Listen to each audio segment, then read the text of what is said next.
Bonsoir à tous.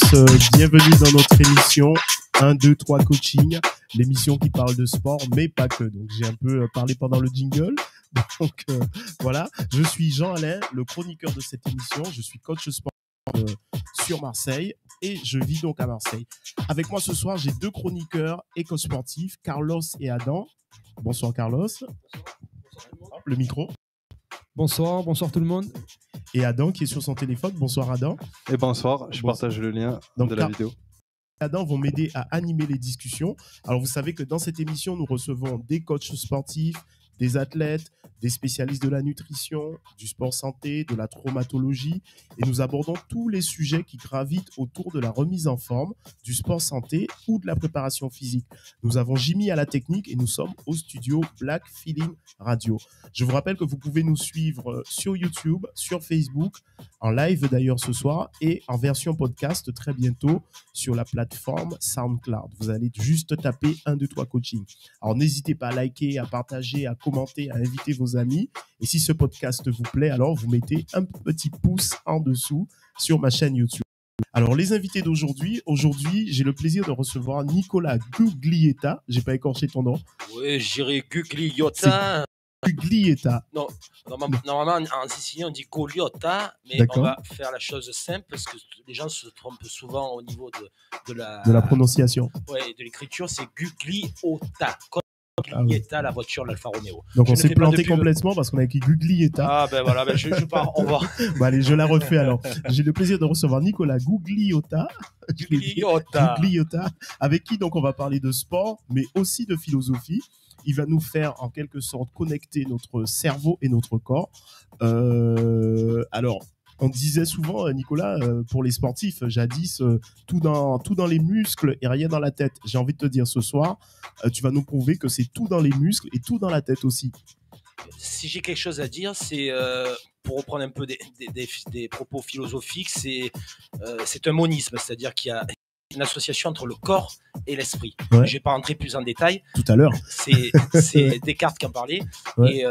et d'autres philosophes. Et évidemment, il y a cette notion holistique donc du corps et de l'âme. Ouais. Et quand on observe l'homme de Vitruve de Michel-Ange, pas de Michel-Ange, de Léonard de Vinci. Oui, qui est je crois que c'est le personnage parfait, c'est ça dans le personnage, mais il paraît qu'il est asymétrique. Donc il y a cet axe sagittal, tout ça. C'est intéressant. Et on va en parler tout à l'heure. On va en parler parce que sinon je m'arrête pas. Hein, mais je sais justement, je sais que c'est pour ça que je t'ai invité d'ailleurs. Alors, je disais tout à l'heure qu'on a donc Carlos Pereira qui est avec nous depuis quelque temps, qui est coach sportif, qui est entraîneur de boxe. Je me suis pas trompé. Je suis préparateur physique de boxe. Préparateur physique de boxe et aussi tu t'intéresses au développement personnel. Aujourd'hui, on va développer avec toi le thème de la motivation dans le sport. Tu vas nous donner des astuces pour ne pas remettre au lendemain peut-être des objectifs qu'on s'est fixés pour... Vas-y. Ça, en fait, c'était un sujet précédent. Donc là, on passe sur autre chose. Donc là, c'est l'activité physique pour retrouver le moral. D'accord. Je suis pas encore bien réveillé, c'est vrai que on est content d'être là, on est content de vous retrouver. Je remercie tous ceux qui me laissent un petit message sur YouTube, qui me parlent de l'émission, qui me donnent des conseils. Je salue mon ami Loïc de Paris qui m'aide beaucoup dans la réalisation de cette émission, et aussi Jimmy qui est à la technique. Donc on va faire le tour de table des invités. Donc je reviens vers vous, Adam. Comment tu te sens? Comment ça va? Là, ça va très bien. Et on va dire dans la période en général, ça va très bien. Mais aujourd'hui, les quelques derniers jours, j'ai eu un peu de fatigue parce que j'ai eu beaucoup de choses à faire. Mais voilà, en général, ça va bien. Donc c'est vrai que c'est une période où on travaille peut-être un petit peu plus parce que les gens sont dehors. Il fait beau, Carlos. Exactement. Donc là, vu qu'il fait beau, donc on a de plus en plus de monde qui fréquente les salles. Donc on est de plus en plus sollicité. Donc nous les coachs. Donc forcément on travaille plus.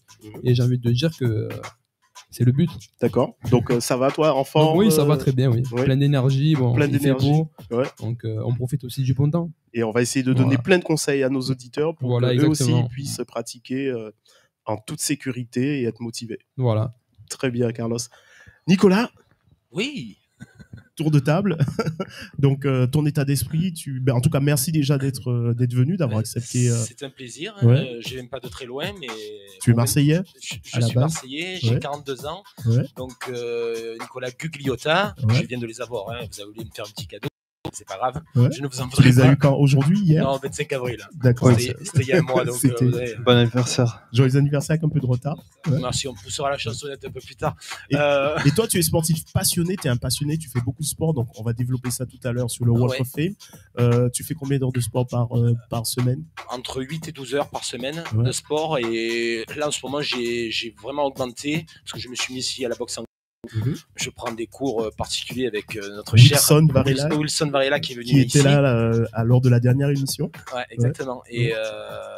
Et franchement, je me régale. J'ai même réduit, parce que je faisais beaucoup de musculation ou de poids de corps. Donc j'ai pas mal réduit la musculation, parce que au niveau de la masse musculaire, tout ça, il y a quand même les biceps sont moins sollicités, il y a quand même des parties du corps qui sont moins sollicitées. Ouais. Et travailler le cardio, la technique, la concentration, la coordination. Le souffle, donc c'est vraiment un sport noble, donc c'est vraiment un plaisir, quoi. Voilà, quoi. Alors tu tombes bien, tu voulais dire quelque chose, Carlos? Oui, alors si je peux me permettre, mais pourquoi tu t'es initié à la boxe anglaise? Alors pourquoi la boxe anglaise et pas alors déjà pour pas compliquer les choses, parce que si je commence par les pieds-points déjà voilà quoi, c'est plus difficile, tu dirais. Comme disait Raymond Devos, mon pied droit est jaloux de mon pied gauche et c'est bien dit ça, j'aime bien. Alors j'ai pas, c'est la paraphrase, mais déjà se concentrer sur quelque chose. Les points, peut-être parce que c'est ma partie qui je me sens peut-être plus yang, on va dire, pour partir sur une philosophie taoïste. Et parce que je crois que au fond de moi, j'ai toujours voulu en faire. D'accord. J'avais fait un petit peu des arts martiaux, mais du Wing Chun, de Ip Man, que Bruce Lee avait fait, et il avait développé ensuite avec la boxe chinoise, le Jeet Kune Do. Ouais. Alors, je sais que si on le laisse parler, on va plus pouvoir l'arrêter. Donc, tout à l'heure, tu vas nous en dire un petit peu plus, sinon on dit tout et après, il y a plus donc il faut qu'on l'arrête, c'est ça? Des fois, il faut l'arrêter parce que sinon, mais on va lui donner la parole. Tout à l'heure, il va tout nous expliquer. En tout cas, ça tombe bien cette question parce que moi, la chronique que je vais aborder avec vous, la première chronique, c'est à quelle fréquence on doit faire du sport pour avoir des résultats. Ma question au coach, Adam, d'après toi, à quelle fréquence tu t'entraînes? Ça dépend des périodes. Par exemple, dans les périodes où je m'entraînais beaucoup et que je voulais évoluer, performer, faire des compétitions, par exemple, ça pouvait être quasiment tous les jours, mais je m'organisais vraiment d'une manière très spécifique pour pas me blesser et performer le plus possible. Et on va dire sinon, la pratique, moi ce que je donnerais comme avis personnel, la pratique générale dans le sport, donc pour pouvoir avoir des résultats, que ce soit de la progression au niveau de la performance ou de la forme, du bien-être, je dirais 1 à 3 fois par semaine, mais pareil, ça reste encore subjectif. Moi, le meilleur conseil que je peux donner autour de ça, c'est la régularité. Ça veut dire ce que je conseille le plus, c'est la régularité, dans le sens, c'est toujours mieux de pratiquer 1 fois par semaine, mais de s'y tenir vraiment toute l'année, que de faire, par exemple, 1 mois, on s'entraînera 4 à 6 fois par semaine, ensuite s'arrêter 1 mois, reprendre, s'arrêter. D'avoir un bon rythme, c'est qu'1 fois par semaine, un bon rythme. Après, si on peut accroître 2, 3 fois par semaine et plus, ça peut être toujours mieux. Moi, c'est... Alors, très bien. Les autres, vous en pensez quoi, Carlos? Alors, c'est une très bonne question parce que c'est une question qui m'est posée souvent par mes clients. Les clients te demandent. Ouais. Alors, c'est vrai que c'est quand même une question qui est quand même très intéressante parce que moi, j'ai envie de dire ça dépend. Ça dépend de l'objectif de la personne. Et ça dépend de tellement de choses.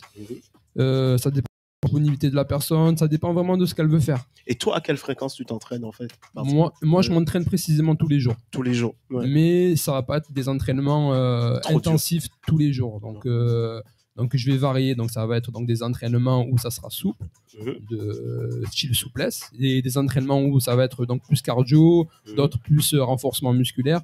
Donc ça va être vraiment varié. Donc le but, c'est d'être le plus harmonieux, le plus équilibré possible. D'accord. Donc en fait, ça va vraiment dépendre de ce que la personne recherche vraiment. D'accord. Tout simplement. Ouais. Mais comme vient de dire Adam, donc le but, c'est d'être régulier. Bien sûr. Nicolas, merci Carlos, tu t'entraînes combien de fois? Très rapidement. 4 à 6 fois par semaine. 4 à 6 fois par semaine. Ouais. Ouais. Après, Et- c'est relatif, c'est très subjectif en fonction des individus, Ouais. en fonction du niveau de base aussi. Bien sûr. Parce que quelqu'un qui va commencer l'activité physique, si on reprend les propos d'Adam, Ouais. ça va être du surentraînement, ça va être de la colère, de la frustration, parce qu'on va pas prendre tout d'un coup et on va s'épuiser psychologiquement. Oh, physiquement. Et physiquement. Mais après, si quelqu'un pour moi veut avancer, minimum 2-3 fois par semaine. Mais vraiment, pour moi, c'est.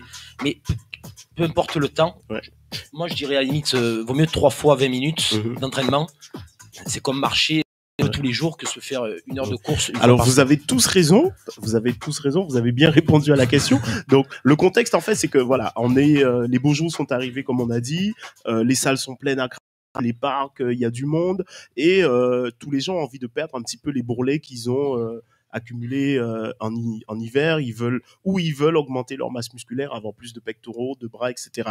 Et en fait, ils sont tentés, vous êtes d'accord avec moi, d'y aller tous les jours. Alors moi, ce que je recommande, alors nous, c'est vrai qu'on est des coachs sportifs, toi tu es sportif passionné, on connaît un peu notre corps et c'est vrai qu'on peut avoir cette fréquence, on peut s'entraîner tous les jours. L'idéal, ce serait quoi?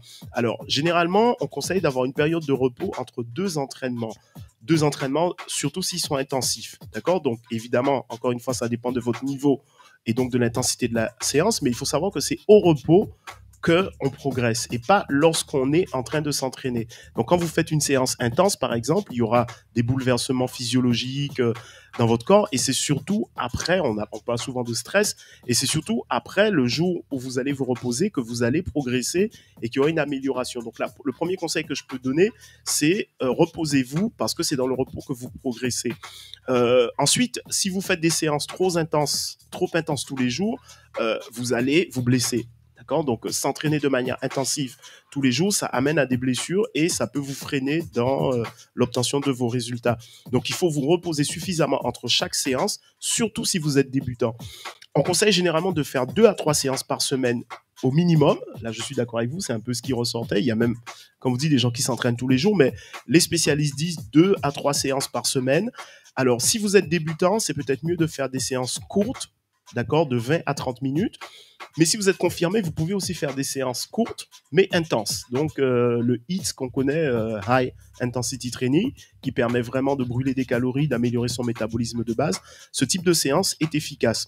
Donc, il faut penser aussi à varier ses entraînements en faisant non pas tous les jours la même chose, n'est-ce pas? On voit souvent des gens qui font de la musculation tous les jours.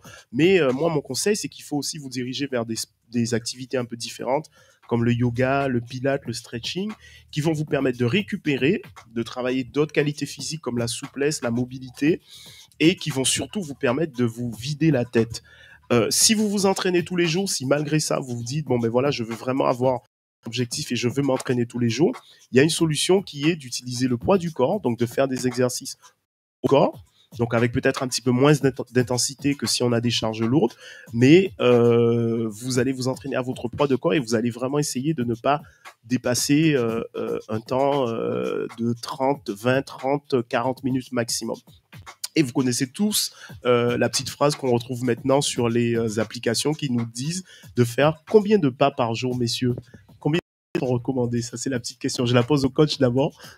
Alors, sur ma montre, Sur ta montre, il y a écrit 10 000 pas. c'est exact, oui. Adam, tu es d'accord? Non, pareil, sur le téléphone, en fait, j'ai pas l'application, mais c'était automatique et je vois qu'ils conseillent tout le temps. Et quand je fais 10 000 pas, ils me disent, vous avez fait 10 000 pas. Donc toi, tu dis 10 000. Là, tu dis. Je sais pas, Oui, mais je pense que c'est ça. C'est l'application WeWard. On va pas donner le nom. Ah, pardon, excusez-moi, il faut que je cite un concurrent. Alors. Mais 10 000 pas, c'est très Apple. subjectif parce que ça va dépendre de la longueur du pas et l'intensité du pas. Oui, mais ce sera toujours 10 000. Oui, mais la vitesse ne sera pas la même parce que pour parcourir, on sait que la vitesse égale la distance sur le temps. Ouais. Et moi, je peux qu'avoir 10 000 pas. Si je vais à 7 km/h, je vais plus vite. Tu veux dire que si tu donnes un temps, c'est-à-dire que si on avait dit 10 000 pas en 20 minutes ou en 30 minutes, ce serait. Et la longueur des pas. Ouais. Mettons, moi, je vais faire des pas de 70 cm en marche.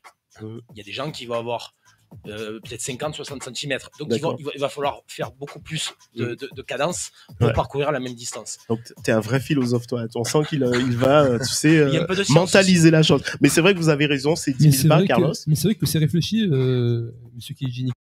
Mais c'est vrai qu'on donne 10 000 pas, mais pour pas, on va dire, pas compliqué pour la tâche. Oui, c'est vraiment C'est déjà une base, une idée. Mais tu as compris qu'il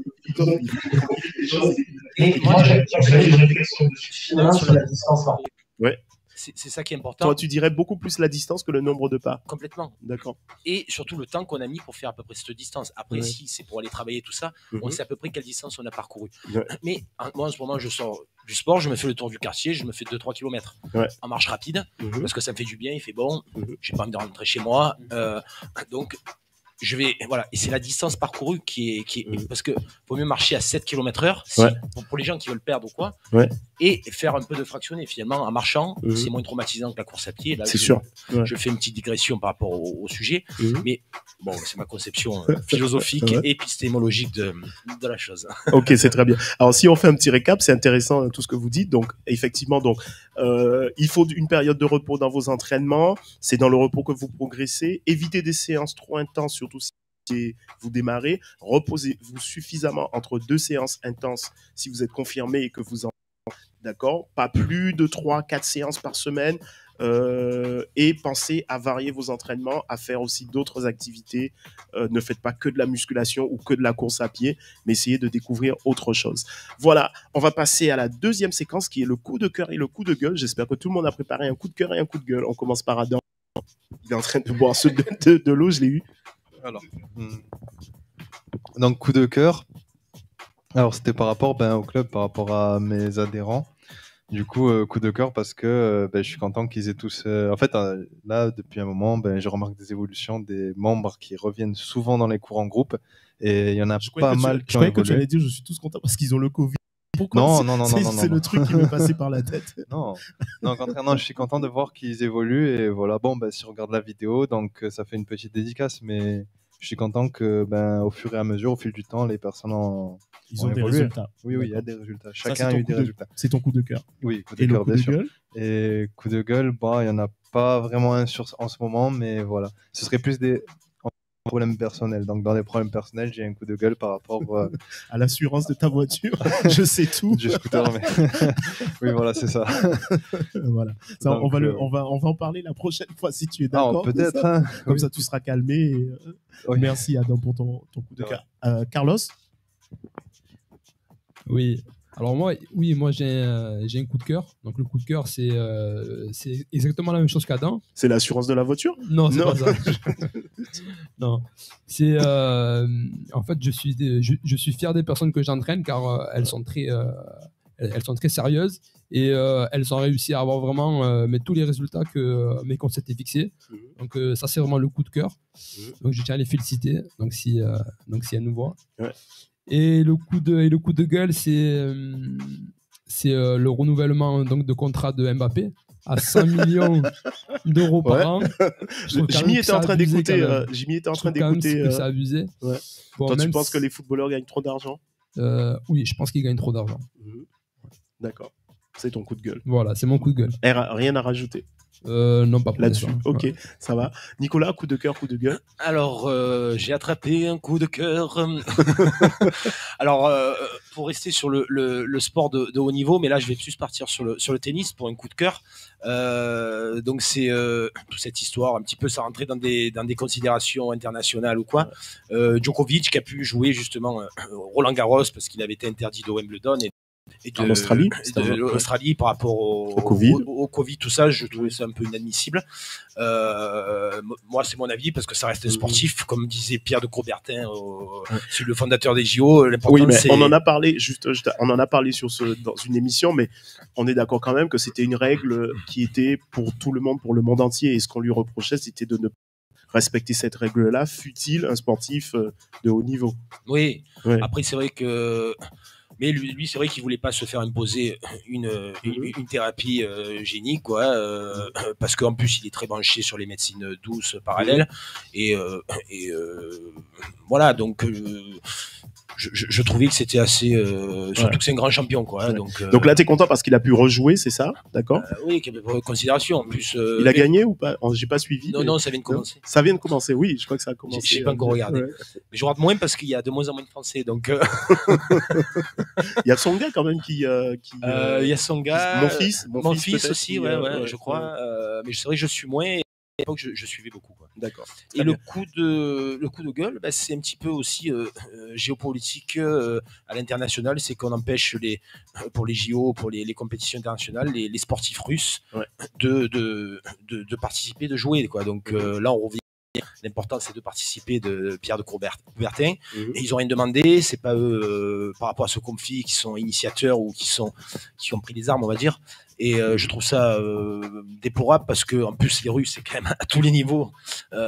C'est quand même que ce soit en gymnastique, que ce soit en athlétisme, que ce soit au patinage. Bon, la liste est presque non exhaustive. Je trouve ça dommage. Voilà, je trouve ça. Là, je suis d'accord avec toi. Oui, c'est vrai que c'est le sport permet de réunir et on a même pu voir qu'il y a eu durant une époque assez sombre les JO de Munich où il y avait des participants qui jouaient. Il y a quand même eu les JO, donc voilà. Mais bon, après, voilà, je ne changerai pas, mais bon. Très bien. Je vais appeler Joko tout à l'heure. Merci pour ce coup de cœur et de coup de gueule. Alors moi aussi j'en ai un, mais ça concerne aussi le foot. Le premier coup de gueule, c'est parce que bon, j'avais assisté. Alors j'ai pas assisté au match, mais il y avait un match de l'OM c'était le 1er mai, donc c'était le jour de la fête du travail. Et ce jour, il n'y avait pas de transport et j'ai assisté à une ville, en tout cas un côté de la ville qui était vraiment laissé à l'abandon. Il y a eu des émeutes. Alors heureusement, ce n'était pas trop grave. Mais moi, je trouve dommage que lors d'une compétition où l'OM d'ailleurs n'était pas si mal classé, où ils étaient vraiment en train de progresser, moi, je pense que ce jour-là, on aurait pu prendre des mesures pour que la population se sente en sécurité et pour que, bon, voilà, ne pas assister à ce que j'ai vu, c'est-à-dire un défilement de gens dans la rue en train de déraciner des pavés. Enfin, moi, j'ai vu des choses qui m'ont choqué, oui. Non, justement, moi, j'ai pas vraiment vu ce qui s'est passé. Ben, moi, en tout cas, j'étais dehors ce jour-là très tard et je me suis rendu compte que voilà, à ce niveau-là, rien n'avait été pris pour encadrer, pour que les gens puissent. Alors oui, c'était le 1er mai, mais il aurait pu y avoir des bus, je sais pas moi. Enfin bon, ça c'est mon coup de gueule plutôt. Et mon coup de gueule, c'est aussi sur l'OM parce que bon, vous savez qu'ils sont qualifiés pourquoi? La Ligue des Champions. La Ligue des Champions. Hein? Tu es au courant? Tu aimes le foot un peu, Nicolas? Un expert. Moi non plus, je suis pas un expert, mais j'habite à côté du stade. Moi aussi, pas très loin. Mais tu as dû entendre dimanche la folie. Oui, on l'entend et on les entend moins quand ils perdent. Donc on les entend d'une autre manière. Voilà. Adam, tu voulais dire? Non, non, j'avais vu le résultat. Je suis pas trop le foot non plus totalement, mais j'avais vu le résultat de l'OM donc avec Strasbourg et voilà. Cool, c'est cool, oui, quand même. C'est cool, c'était mon coup de cœur parce qu'on vit à Marseille, parce que le foot ça compte beaucoup et que bon, même si Carlos, les footeux gagnent beaucoup d'argent, mais ça fait partie d'un jeu populaire. Ça reste mon avis, mais après c'est pas de leur faute. Après, oui, c'est parce que il y a beaucoup de gens qui sont passionnés. Exactement, c'est parce qu'il y a beaucoup de gens qui sont passionnés. Ben, Carlos, on reste sur toi parce que c'est ta chronique qu'on va attaquer, d'accord? Chronique du coach. Adam, tu vas nous parler du moral. Tu vas nous parler.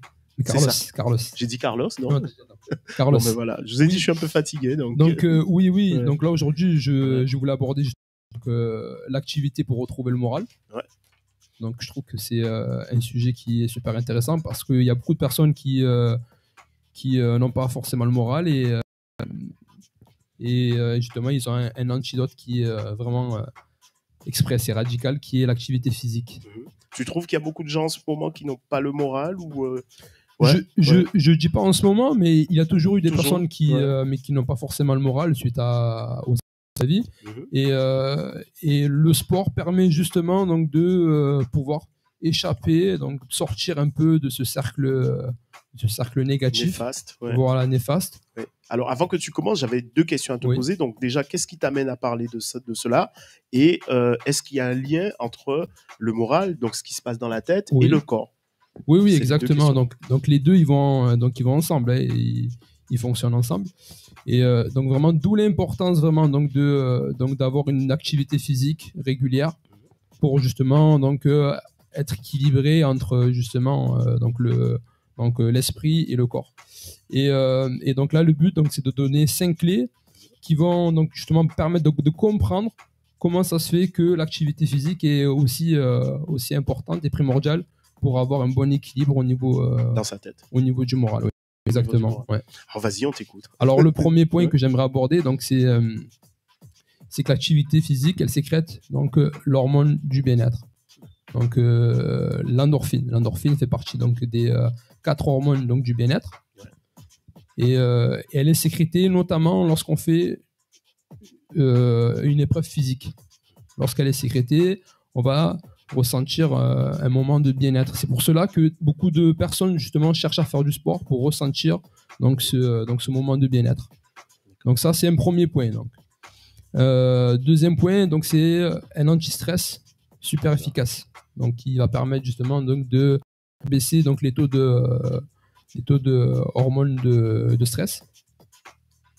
Un troisième point, donc l'activité physique aussi. Alors, juste si on peut te poser des questions, donc justement sur le côté anti-stress, toi, ce que tu dis, c'est en premier lieu faire de l'activité physique quand je vais sécréter de l'endorphine, donc ça va être déjà un palliatif voilà, exactement. à ma baisse de morale. Ensuite, sur le côté stress, donc pour toi, quand on est stressé, faire une activité physique, c'est une façon de retrouver le moral. Oui, parce que les mécanismes donc de l'activité physique vont physiologiquement faire chuter donc les taux donc de cortisol. Donc c'est l'hormone du stress. Donc c'est tout se passe physiologiquement et forcément on va se sentir avec moins de stress forcément. Mais j'ai envie de te dire qu'il y a des gens qui par exemple disent mais moi je préfère aller manger mon carré de chocolat. Qu'est-ce que tu répondrais à ça s'il y a des gens qui préfèrent plutôt s'asseoir dans le canapé et regarder Netflix par exemple? Alors oui et heureusement qu'on n'a pas que l'activité physique mais pour nous faire sentir bien, oui. Donc j'ai envie de dire oui, il y a plusieurs façons donc de retrouver le moral et heureusement quand même. Oui. Mais donc par exemple dans le cas de la personne qui veut regarder Netflix et manger des carrés de chocolat, il faut qu'elle pense aussi aux conséquences. Donc sur le moment même, oui, elle va se sentir mieux, mais peut-être que par la suite, ça sera pas forcément le cas.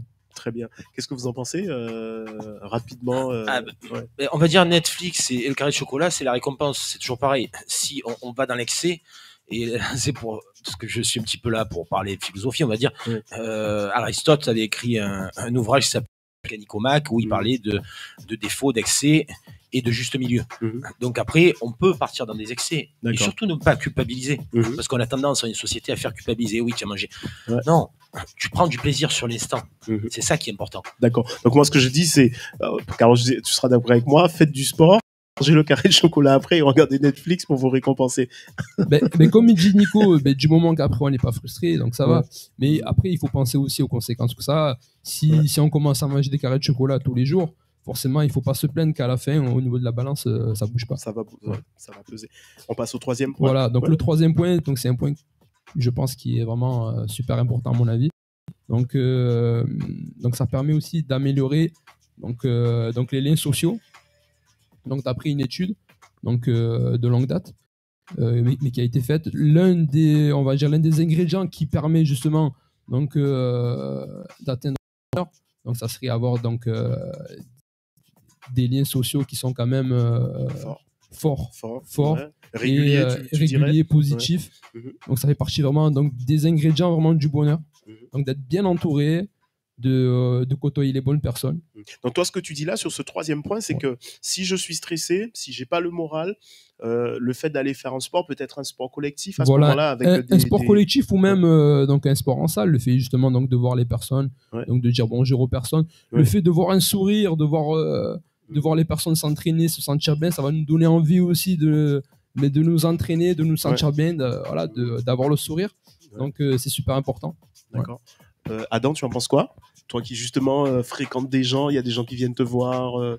Ah oui, je suis d'accord. Ben justement, et comme on dit, oui, les fréquentations jouent beaucoup sur notre état d'esprit et ce qu'on fait ou après comment on perçoit aussi les choses. Mais oui, pour moi, c'est très important aussi d'essayer d'être, si possible, dans un cercle qui va nous aider aussi à évoluer. Par exemple, de bien choisir entre guillemets le cercle ou de bien s'entourer, bien faire les choses. Oui, il y a comme, je vais pas dire énergie, mais oui, il y a une énergie qui se propage entre les individus. Et peut-être que quand on est avec des personnes qui font du sport, dans la majorité des cas, c'est une bonne énergie. C'est quelque chose qui va être constructif. Parce qu'à travers le sport, tout le monde même recherche à se construire et à partager quelque chose de constructif. Donc, c'est très bien de pouvoir s'entourer dans le sport. Très bien, Carlos. Voilà, donc un quatrième point, donc, ça améliore énormément donc, l'estime de soi-même, le fait de faire du sport. Donc on va améliorer donc, l'image mais que l'on a de nous-mêmes. Donc ça va être super important. Donc beaucoup de personnes ont une image négative d'eux-mêmes, soit parce qu'ils n'apprécient pas leur corps, soit parce qu'ils n'aiment pas leur façon d'être. Donc le fait justement donc, de pratiquer une activité physique va nous permettre d'avoir une meilleure estime de une meilleure estime de soi. Donc Ouais. on va se regarder dans le miroir d'une façon beaucoup plus Différente. positive, voilà, différente. On va se dire. Ce que tu veux dire, c'est qu'on peut changer son corps, c'est ça? Là, tu parles vraiment du côté esthétique. Voilà, c'est ça. Le fait de faire fort, donc de changer mon apparence, ça va me redonner confiance, ça va améliorer mon moral. Voilà, exactement. Ouais. Donc je tiens quand même à préciser que c'est quand même important quand même de s'apprécier physiquement. Donc même s'il y a beaucoup de personnes qui font du sport, mais pas forcément pour l'esthétique, mais c'est quand même plaisant donc, de se regarder au miroir et de s'apprécier. D'accord. Et un cinquième point, donc, ça permet aussi donc, d'améliorer donc, la confiance en soi. Donc, le fait, donc forcément, si au niveau de l'estime de soi, on se voit d'une façon beaucoup plus positive, forcément, on aura beaucoup plus de confiance à entreprendre tout ce que l'on veut par la suite. Donc, ça va être vraiment super important donc, de pratiquer du sport pour justement être épanoui dans tous les sens de la vie. Ouais. Moi, j'aime beaucoup aimer cette chronique, Carlos. Si on reprend les différents points que tu as abordés, donc en premier lieu, faire du sport, c'est bon pour le moral parce que ça sécrète des endorphines. Ensuite, c'est un anti-stress parce que ça permet de se libérer du stress. Donc, quand on fait une séance de sport, après, on se sent mieux. Peut améliorer et renforcer les liens sociaux, c'est-à-dire rencontrer du monde, rencontrer des sourires, comme tu dis, ne pas rester seul, par exemple, si on a une mauvaise nouvelle dans son coin, mais le fait d'aller faire du sport, ça peut nous aider. Ça améliore l'estime de soi et ça améliore la confiance en soi. J'ai bien résumé? Voilà, et même si je peux rajouter, même le fait de pratiquer une activité physique, donc de sortir un peu donc, de son cocon, donc, de son boulot, de sa maison, va nous permettre donc de diriger notre attention ailleurs. Sur autre chose, donc forcément, on va avoir une énergie qui sera beaucoup plus forte. Et donc, ça va être important donc, justement donc, de se libérer du boulot, de certaines routines qui nous prennent de l'énergie. Ouais. Donc c'est le sport, c'est vraiment une activité importante. Mon philosophe, qu'est-ce que tu en penses? Je t'ai vu sourire intelligemment. Justement, ça me faisait penser à une citation d'Aristote qui disait l'homme est un animal social. Donc là, c'est pour rebondir sur les liens sociaux. Les liens sociaux, ouais. Et parce qu'il y a des gens qui n'osent pas aller vers les autres aussi. Donc c'est aussi une manière de vaincre sa timidité, peut-être. De sortir de sa zone de confort. Ouais. Parce que les gens, ils ont peur de se regarder ou d'être dans le regard, dans la critique de la société. Comme ça, faut pas se leurrer. Et de pouvoir s'accepter d'une certaine manière, quoi. Parce que le but, c'est de s'accepter, quoi. Et donc on retrouve toujours, c'est un peu le fil conducteur de notre émission ce soir, on retrouve toujours cette connexion entre le corps et l'esprit. C'est ce que Carlos a démontré par les 5 astuces. Toi, tu penses qu'effectivement, côté le corps et d'un côté la tête, mais c'est la fusion des deux. C'est la fusion, c'est-à-dire, c'est comme je le disais tout à l'heure au début, c'est un monisme, c'est-à-dire qu'il y a une interdépendance entre l'esprit et le corps, sans rentrer dans des questions métaphysiques, mais on le voit d'ailleurs, des expressions anodines, j'en ai plein le dos, je suis sur les rotules. Oui, c'est vrai ça. J'avais jamais pensé à ça. Et souvent, les femmes aussi ont des douleurs au niveau épigastrique, au niveau, après il y a aussi les hormones qui font, les oestrogènes et la progestérone qui font que, et leur cycle menstruel, on va dire. Je ne suis pas gynéco, mais je suis doc gynéco. Ça, il a de l'humour, ça.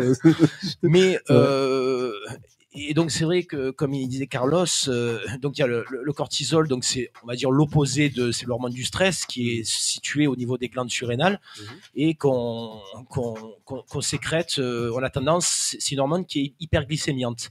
C'est-à-dire qu'on a tendance à stocker du glycogène. C'est pour ça que des gens qui prennent du cortisol, de la cortisone, donc c'est un anti-inflammatoire stéroïdien, sur du long terme, on préconise un régime hyposodés et hyperprotéinés. D'accord. Parce que, surtout les gens d'un certain âge, parce qu'ils ont tendance à faire de la rétention d'eau Mhm. et à faire monter la glycémie. Mais dis-moi, tu es au courant de tous les sujets, quoi. Toi, tu parles de on parle on parle de la philosophie à la médecine. On reviendra à toi tout à l'heure, Oui, Nicolas. y a pas de souci. Il Y a pas de sushi. Il y a pas de souci. On va passer à la chronique d'Adam sur le calisthénique. Ouais. Donc Adam, je pense que tu as préparé pas mal de choses sur le calisthénique. C'est vrai que ça fait un moment que tu nous en parles. Aujourd'hui, tu vas nous aborder, donc tu vas développer le thème du démarrage, c'est-à-dire comment débuter le. Oui, Alors, je sais plus s'il faut dire le street workout ou le calisthénique, et on va en parler d'ailleurs, oui, parce que j'ai fait un petit peu des recherches et j'ai vu que c'était pas toujours clair. qu'il y a des nuances. Voilà, il y a des nuances. Donc, avant de développer ta chronique, donc de donner des explique. conseils pour débuter le street workout, moi, j'ai cherché un petit peu une définition du calisthénique et je vais te la dire. Je vais te donner cette définition que j'ai trouvée et tu me diras si tu es d'accord. Ensemble d'exercices physiques, de gym et de musculation qui visent à développer les capacités physiques et à cibler l'esthétique. Qu'est-ce que tu en penses ? Oui, c'est correct. Oui, dans l'ensemble, après, on va dire qu'on va distinguer deux parties. Donc, une partie qui va. En fait, on va prendre comme un sport de base. Pour prendre la base, on va dire c'est comme si, par exemple, on prend la musculation et qu'on dit que dans la musculation, il y a une partie de la musculation qui va être donc développée aujourd'hui comme pour rester, se maintenir en forme, faire du renforcement musculaire, et une autre qui est une partie qui va être de la performance et qu'on va retrouver, par exemple, ça va être le culturisme plus, mais ça englobe donc ça c'est par rapport à ce qu'on va chercher. Et du coup, moi j'aurais mis une autre définition. Donc alors, en gros, juste avant que tu la donnes, parce que ça va dans la continuité de ce que tu dis, en regardant le mot calisthénique, donc kalos ça veut dire beau. Oui. Et donc tu parlais du culturisme tout à l'heure, et sténos c'est la force. Donc il y a cette espèce de dualité dans le calisthénique où on va travailler autant l'esthétique et comme tu le disais, la force et la puissance. Et toi, tu dis que tu as une autre définition. Enfin, tu rajouterais quelque chose. Oui, donc moi en gros, j'aurais défini, comme j'avais dit, deux parties. Donc une partie qui est une partie donc qui va être pour la forme, le bien-être ou développer la beauté, la force, en parlant ici en général, et une partie qui va être donc la partie qui a été créée un peu plus récemment, la partie entre guillemets que je vais dire un peu plus compétitive et performante. Donc il y a une partie qui est du renforcement et du maintien, développer la force, développer la beauté, donc, et une partie qui va être de la compétition, donc uniquement de réaliser ce qu'on va appeler des skills, de la performance, donc des mouvements, des figures, etc. Donc ce que tu dis, en fait, moi ce que je disais là, le côté kalos, beau, et nos forces, c'était un peu le passé, c'est-à-dire avant, le calisthénique, c'était cette représentation, un côté la puissance et la force, et de notre côté l'esthétique. Toi, tu dis aujourd'hui que on retrouve d'autres qualités physiques aussi dans le calisthénique, il n'y a pas que cette notion de force, en gros, c'est ça. Oui, on peut retrouver aussi d'autres qualités physiques que la force. On peut retrouver par exemple de la mobilité, de l'endurance, on peut dire de la vitesse de contraction pour l'explosivité, si on veut l'appeler comme ça aussi, et ce qu'on appellera un peu, on peut dire le gainage. D'accord. Alors moi, j'ai encore quelques questions avant que tu nous donnes tous tes conseils pour débuter. Qui est-ce qui pratique aujourd'hui ? Pourquoi les gens viennent faire du calisthénique et à quelle fréquence ? Alors, les pratiquants de calisthenics aujourd'hui, donc ça va être donc soit des personnes qui sont uniquement focalisées sur la discipline et qui veulent par exemple performer, donc qui vont commencer à se renforcer puis pratiquer du calisthenics pour faire des figures, des acrobaties et évoluer dans la discipline, évoluer dans les mouvements que la discipline propose. D'autres personnes qui vont le faire par exemple pour se maintenir en forme, parce qu'ils aiment la manière dont le calisthenics développeront leur physique, pour avoir un physique assez athlétique, pour le développer de cette manière, en faisant du renforcement, en découvrant et en apprenant de nouveaux mouvements. Et une autre catégorie de personnes qui sont déjà des sportifs et qui veulent être pluridisciplinaires, par exemple, et compléter une discipline de plus dans leur arsenal, on va dire. Je sais que j'ai beaucoup de personnes autour de moi qui pratiquent l'activité et qui font, par exemple, du yoga, de l'escalade, de la gym, de la musculation, qui veulent rajouter le calisthenics parce qu'il y a une connexion entre ces disciplines-là. Alors, j'ai parlé tout à l'heure justement de la fréquence à laquelle il fallait s'entraîner quand on veut avoir des résultats. Donc, justement, à quelle fréquence les gens s'entraînent ? Tu vas nous dire tout à l'heure comment débuter, tu vas développer un peu plus. Mais là, les gens qui viennent te voir, quelle est leur fréquence d'entraînement ? Est-ce qu'ils viennent tous les jours ? Les gens qui viennent me voir, alors moi, je propose 3 entraînements par semaine en groupe. Les gens qui viennent me voir, donc, ou en individuel aussi, en général, en individuel, c'est autour de 1 à 2 entraînements par semaine, mais ils s'entraînent à côté. Mais les gens qui sont avec moi, les pratiquants qui sont avec moi, c'est plutôt, on va dire que leur pratique est autour de 1 à 3 fois par semaine. Ouais. Certains pratiquent plus, mais ils vont pas uniquement pratiquer le calisthenics. Ça veut dire les personnes qui vont pratiquer plus, comme 5, 6 plus par semaine, en général, ce qu'ils vont faire, c'est qu'il y aura 1, 2 à 3 jours dédiés à la pratique de la discipline, 1, 2 autres jours qui seront du renforcement complémentaire, que ce soit avec ou sans charge, et peut-être un jour d'étirement par exemple.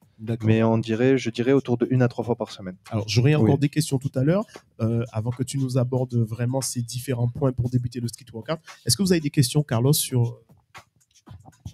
Alors, sur le non, parce que bon, ça fait déjà un moment que je connais, mais que je connais Adam, donc il m'a bien expliqué le milieu.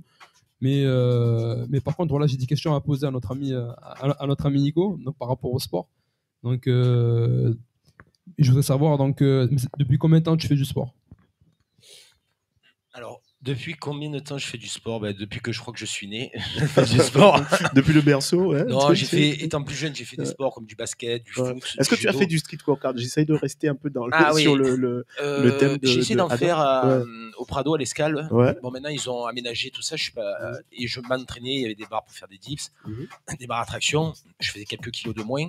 Mais on va dire, finalement, j'aime bien le poids de corps. Donc, je fais des tractions. J'essaie de faire des tirages poitrine, tirage large, tirage serré, en supination, pronation, muscle up. Mais bon, après, j'ai pas vraiment bercé. Et par contre, pendant le confinement, quand les salles étaient fermées, je m'entraînais chez moi, j'ai une barre à traction, je me mettais 20 kilos pas 20 kilos sur le dos, oui, pour les pompes, je mettais 20 kilos sur le dos, je m'amusais à faire des pompes, décliner, incliner. Et finalement, je travaillais une certaine puce. Du poids de corps, quoi, comme on en parle, un gain de force et moins de blessures aussi, contrairement à la musculation. Donc, moi, je suis très admiratif des figures, du drapeau, je connais pas encore les termes, et de l'explosivité et de l'isométrie qu'il y a dans ce travail, quoi. C'est un travail isométrique, donc iso, c'est la taille égale, bon, c'est juste pour dire aux gens. Donc, et donc, on travaille sur du renforcement musculaire. Et sur l'explosivité. Donc, je crois que Carlos voulait te... Oui, d'accord. Donc là, c'est une question qu'on pourrait tous se poser, mais pourquoi tu fais du sport? Bonne question. Pourquoi je fais du sport? Je dirais que c'est pour me prouver des choses, finalement. J'ai besoin de pousser... peut-être qu'avant, je faisais du sport étant plus jeune. Nos parents nous inscrivent dans un club, on fait du judo, du foot, mais sans plus ou moins d'aspiration, quoi, finalement. Et après, on commence à mieux se connaître. Moi, j'ai passé la quarantaine et j'ai vraiment envie de me prouver. C'est-à-dire, moi, j'ai beaucoup fait de sport d'équipe, donc du basket, du foot, je n'étais pas excellent. Mais après, c'est un besoin de vraiment se prouver des choses. Moi, un peu ma maxime journalière, c'est surprends-toi tous les jours. Je suis entièrement d'accord avec toi, Carlos, et après on va revenir à la... Et donc là, je vais poser la même question mais pour toi aussi, Jeanne. Putain, il nous a préparé des questions à tous. Pourquoi je fais du sport? Je réponds spontanément parce que c'est ma passion, parce que le sport m'a permis de me construire, parce que le sport a changé ma vie. Parce que maintenant que je fais faire du sport aux gens, je découvre, si tu veux, la personne humaine dans une autre dimension qui n'est pas que spirituelle, j'ai envie de dire, mais qui est aussi physique. Parce que les gens, je pense qu'on doit aimer son corps, ce corps qu'on nous a donné quand on est arrivé ici sur Terre. Je dis souvent aux gens, vous vous occupez beaucoup plus parfois de votre voiture, de votre appartement que de votre corps. Enfin, j'irais même, tu vois, tu me poses la question, je ne m'attendais pas, mais j'irais même beaucoup plus loin. On est capable, par exemple, de s'endetter sur 10, 15, 20 ans pour acheter un morceau de pierre, passez-moi de l'expression, c'est un peu ma philosophie. Mais est-ce qu'on serait prêt à mettre cet argent-là sur notre corps, sur le sport, sur la nutrition, sur nous-mêmes? J'en suis pas sûr. Donc c'est vrai que c'est toujours une question que je me pose, quoi. Et si je fais du sport, c'est parce que je mets aussi beaucoup d'énergie sur ce corps que j'essaye d'aimer. Je dis pas que je l'aime à 100%, je suis comme tout le monde, mais j'essaye de l'aimer. Et de temps en temps, je mets la sonnette d'alarme, je me dis, prends-en soin, parce que c'est celui qui héberge ton esprit, quoi. Voilà. Très bien. Bon, maintenant, jamais 203. Et toi, Adam, on t'a coupé ta chronique, hein, je suis désolé, on va y revenir. Fais-moi confiance, il n'y a pas de souci. Oui. Et toi, Adam, mais pourquoi tu fais du sport? Je sais pas le micro. Non, pourquoi maintenant? Sa question nous a Après, ça dépend. Il y a pourquoi j'ai commencé, et pourquoi je fais. Mais bon, c'est lié, c'est connecté, mais c'est Ben, c'est pas construit comme aujourd'hui. Mais on va dire oui, quand j'avais commencé, ben, en fait, au tout début, bon, au début, mes parents m'avaient inscrit, ma mère, par exemple, m'avait inscrit dans un club, mais voilà, c'était après l'école et moi, j'y allais comme ça. Mais quand moi, j'ai pris la décision, par exemple, de vouloir commencer à faire, c'est-à-dire quand j'avais vu même avant de voir des vidéos, je me dis, je voulais faire du renforcement chez moi. Je dis, ouais, je voulais être plus fort, etc., construire un physique. Enfin, l'idée d'améliorer, de l'amélioration, de construire quelque chose. Après, ben, petit à petit, je l'ai fait. Ensuite, j'ai fait la rencontre c'était que de la rencontre de personnes. J'ai rencontré des gens qui arrivaient à faire des choses, des gens qui étaient meilleurs dans les choses que moi. Et moi, je voyais, je disais, ah ben ça, je trouve que c'est intéressant, j'aimerais bien faire. Et du coup, pour apprendre à le faire, et ça m'a donné des objectifs. Et aujourd'hui, tout ça, après avoir fait tout ça, ben, j'ai réalisé que c'était la première fois en vrai que j'avais fait quelque chose que moi j'avais décidé de faire, pas comme par exemple aller à l'école ou c'était une décision personnelle. Et ensuite derrière, avoir mis un objectif et avoir tout préparé, planifié pour atteindre un objectif et atteindre un objectif. Et après avoir atteint cet objectif, c'est comme si je me suis dit, ben, en fait, c'est comme si tout peut être réalisable et que aussi on peut soi-même décider des choses que l'on veut faire. Donc, ça m'a donné un peu ces deux choses. Et aujourd'hui, je continue à pratiquer, ben, bon, parce qu'il y a cet esprit-là. Et aussi, bon, ben, je le pratique parce que ben, il y a la passion. Il y a aussi, ça me permet d'être en forme et d'être assez, on va dire, entre guillemets, productif. Parce que quand on s'entraîne, on est moins fatigué et plus en forme. Enfin, on se fatigue, mais en fait, on est plus en forme. Alors là, tu as déclenché, voilà. tu as déclenché en fait, vraiment. Il y a beaucoup de choses à dire, mais du coup, voilà, j'essaie de pas trop. On est là. Parce que, Alors, il faut dire qu'on est là pour vous, on est là pour vous donner des conseils, on est là pour vous faire partager notre passion du sport, pour vous aider à pratiquer, pour vous aider à y aller. N'hésitez pas à réagir, même après, puisque cette vidéo, vous pouvez la voir après en rediffusion sur YouTube. N'hésitez pas à nous poser des questions, à réagir. Vous avez les réseaux sociaux, généralement des coachs qui seront sur le petit story que je fais après chaque vidéo. N'hésitez pas à réagir, à nous poser des questions et surtout nous aider à propulser un peu cette émission. On revient à toi, Adam, la deuxième partie de ta chronique sur le calisthénique. Donc, tu voulais nous dire comment débuter le street workout. Comment on débute? Et moi, si je peux me permettre. Oui. Carlos, il est chaud. Il est chaud ce soir. Oui, vas-y. Et moi, si je peux me permettre. Donc, du coup, oui. Donc, là, le but, justement, donc, de poser cette question-là, comme j'ai dit tout à l'heure. Donc, c'est vrai que c'est une question qu'on pourrait tous se poser. Et je trouve que c'est quand même important que les personnes qui nous regardent puissent savoir aussi, mais quel est aussi notre point de vue, vision. Voilà, notre vision, pour que aussi, voilà, s'en inspirer et aussi comprendre eux-mêmes pourquoi ils font du sport. Et donc, moi, je trouve que, en tout cas, pour moi, le sport, ça permet de donner un sens à ma vie, tout simplement. Puisqu'on t'a pas posé la question, il va. Voilà. Donc pour toi, t'as vu comment il a bien il est fort. Ça va être beaucoup plus fort que moi. Tu vois, ça, il nous a posé la question avant, et comme ça a permis de réfléchir en même temps. En trois émissions, là, je sens que, tu vois, il commence à s'installer. C'est très bien, Carlos. Merci beaucoup. Tu voulais rajouter Non, c'est bon. Bon, super. Merci à toi, en tout cas, pour cette question qui a permis de mieux nous découvrir. Adam, donc, ses conseils pour débuter le street workout. On revient au street workout. Alors, pas commencer. Moi, j'ai noté. Donc, comment débuter le street workout? On va revenir sur un truc que j'avais parlé tout à l'heure. Donc, distinguer la partie loisir et performance. Genre, dès le début, avant de commencer. Bon, dans tous les cas. Donc, on a la partie loisir qui est pour moi, j'ai fait des petites notes.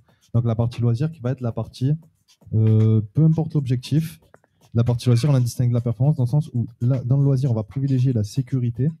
Et dans la performance, on va privilégier, entre guillemets, donc, la performance. Dans le loisir, le principal, c'est de ne pas se blesser, donc d'évoluer sans se blesser, alors que dans la performance, le principal, c'est d'avoir un niveau, par exemple, essayer d'avoir le meilleur niveau possible, quitte à se blesser, à se détruire, peu importe, mais c'est comme si je veux gagner une compétition, être champion de France, etc. Le but, c'est gagner, être le meilleur, peu importe ce qu'il arrive. C'est comme si on optimise tout pour la performance, alors que pour le loisir, c'est j'aime ça, je veux le faire, mais à ce moment-là, je dois faire les choses avec une bonne manière, bonne sécurité, sans me blesser, etc. Donc, c'est là où l'accompagnement est généralement le plus important et où il faut avoir une bonne méthodologie. Ensuite, donc, j'ai fait une ébauche avec 2 niveaux. Donc, en fait, il y a 2 types de niveaux de personnes qui vont vouloir commencer. Donc, j'ai mis débutant complet, débutant en calisthenics. Donc, débutant complet, c'est quelqu'un, par exemple, qui n'a pas pratiqué l'activité, qui a un niveau, par exemple, pour commencer, en gros, j'arrive pas à tirer mon corps, j'arrive pas à maintenir mon poids de corps, j'ai pas l'habitude. Le débutant en calisthenics serait par exemple une personne qui fait de l'escalade, de la gym, de la musculation, du renforcement et qui a déjà un très bon conditionnement physique et qui donc par exemple aura juste une adaptation technique à faire. Les deux c'est très différent parce que quelqu'un qui a un conditionnement physique peut commencer au bout d'un mois à réaliser des mouvements techniques alors que l'autre personne qui n'a pas cette condition peut se blesser si elle commence directement. Elle aura besoin d'une préparation de 6 environ à 8 mois, ce que je mets juste après. Donc j'ai parlé en pratique, il y a en 1, le conditionnement. C'est ce qu'on appelle par exemple la préparation physique générale, spécifique, ensuite les skills. Donc en 1, il y a la préparation physique générale, on peut l'appeler comme ça aussi, ou 7 reps. PPG, voilà, la PPG. souvent, ouais. Et moi, j'ai mis, c'est comme 7 reps dans le calisthenics, où on va faire des répétitions, on va construire une base de conditionnement. Donc là, tu vas travailler beaucoup plus. Alors tu m'intéresses là, parce que c'est que j'adore la préparation physique. Tu travailles beaucoup plus sur du volume en fait, volume d'entraînement. Je parle de volume d'entraînement, c'est-à-dire beaucoup de répétitions, comme tu dis. Ah oui, au début, oui, on va commencer au début avec des longues répétitions à plus faible intensité. Ouais. Et ensuite, on va accroître l'intensité, diminuer un peu pour passer entre de la force et, si on veut dire, de la résistance lactique, mais faire du renforcement. D'accord. Et ici, c'est en gros ce qu'on appelle, nous, le 7. Donc, pour maîtriser une base, ça c'est personnel, mais moi je dis que ce serait 10 tractions, 20 dips, 30 pompes. Et pour les filles, j'ai mis à une traction, 5 dips et 15 pompes. Bien sûr, ça passe de 10 à bien 1 sûr, bien sûr, c'est subjectif et c'est une demande subjective. Ça ne veut pas dire que c'est ce qu'il faut et que si on ne fait pas ça, on ne peut pas passer à la suite ou même avec moins, on peut passer à la suite. On fait le récap pour que les gens puissent comprendre. Donc, un garçon qui débute, ce serait dans cette période de préparation générale, c'est action. Il faudrait, pour moi, avant de commencer à faire de la performance, là je parle vraiment de mouvements, donc de figures, de mouvements qui vont être plus traumatisants, plus intenses, serait mieux et plus conseillé, on serait plus préparé. On commencerait à maîtriser, par exemple, pour un garçon, 10 tractions, 20 dips et 30 push-ups, 30 pompes. Qu'est-ce qui fait ça là parmi vous Comment Oui. J'ai pas besoin de te demander, Nicolas, toi, tu fais pas que 10 tractions, tu en fais 20.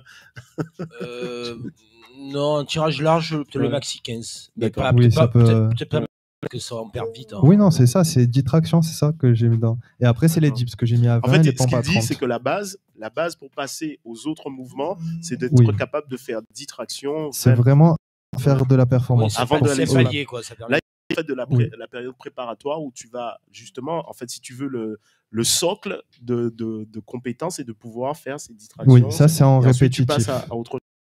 Mais je suis pas d'accord, une traction pour les filles, non, ça me choque. Parce que, en fait, non. Parce que c'est par rapport à ce qu'il y a derrière. Non, en fait, derrière, c'est pas. Tu vas voir. Donc, en fait, ici, j'ai mis la préparation physique générale. Ensuite, j'ai mis la préparation physique spécifique qui va être. En fait, c'est étalé, c'est-à-dire, mais dans la préparation spécifique, j'ai mis 12 mois, en fait, mais ça va être étalé. Le premier mois. Juste après, en gros, j'ai fait ma condition, j'ai mon conditionnement sur mes répétitions, je suis bien.